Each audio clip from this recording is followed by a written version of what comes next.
I unlocked the glass door, the smell of salt and driftwood drifting in.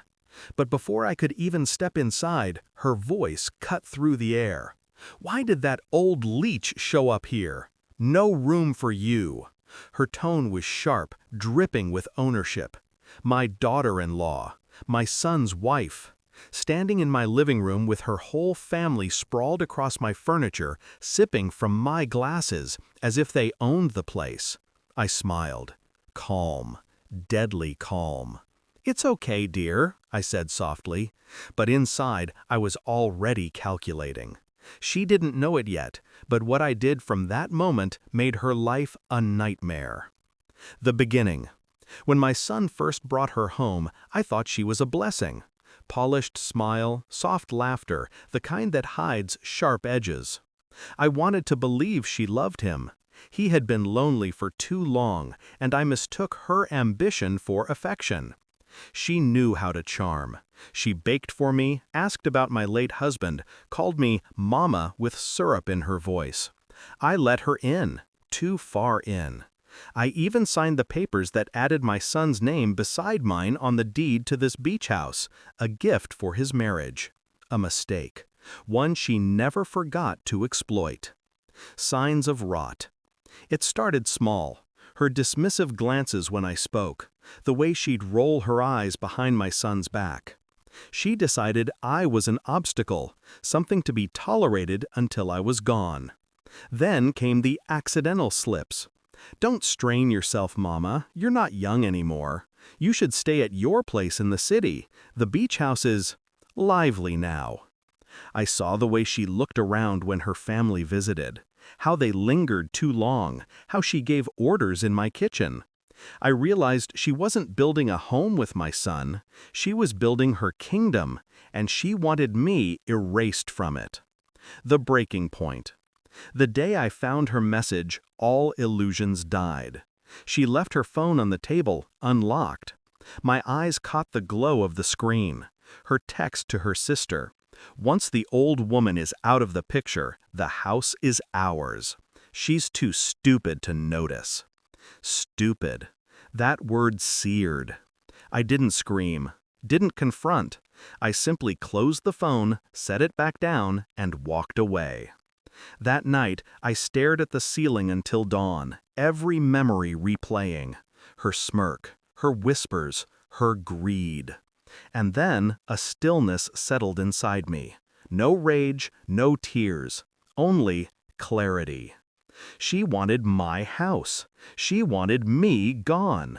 So I decided to give her exactly what she wanted, on my terms. The plan. Revenge isn't loud, it's precise. Step 1. I called my lawyer, quietly. I had built this house with my husband brick by brick. Every nail, every stone. The title was ironclad. Adding my son's name gave him partial rights, but the beach house still couldn't be sold, rented, or mortgaged without my signature. My lawyer tightened the noose with new clauses, ones she would never see until too late. Step 2. I played the role of the frail, clueless woman.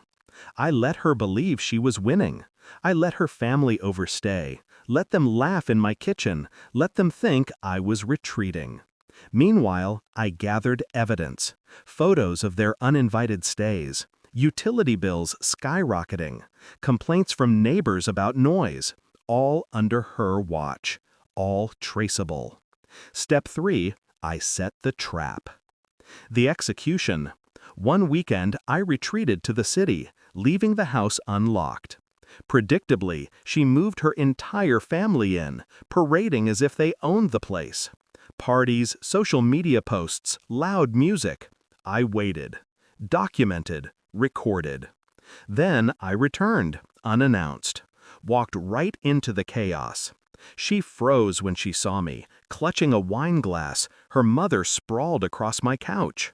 "Why are you here?" she snapped. "Because it's my house," I replied evenly. She laughed then, that arrogant tilt of the head. Not for long. That was the moment I had been waiting for. The confrontation. I called the police. Noise complaints, illegal occupancy, property violation. Everything filed and in order. When they arrived, her smugness faltered. She argued, waved her hands, dragged my son into it. But my son, poor blind man, had already seen the papers I slipped him. The deed, the texts, the photos. His face was pale, as if the ground had collapsed under him. "Tell me it's not true," he whispered to her. She stammered, but lies unravel fast when truth is laid bare. The officers escorted her family out that night, red-faced, humiliated.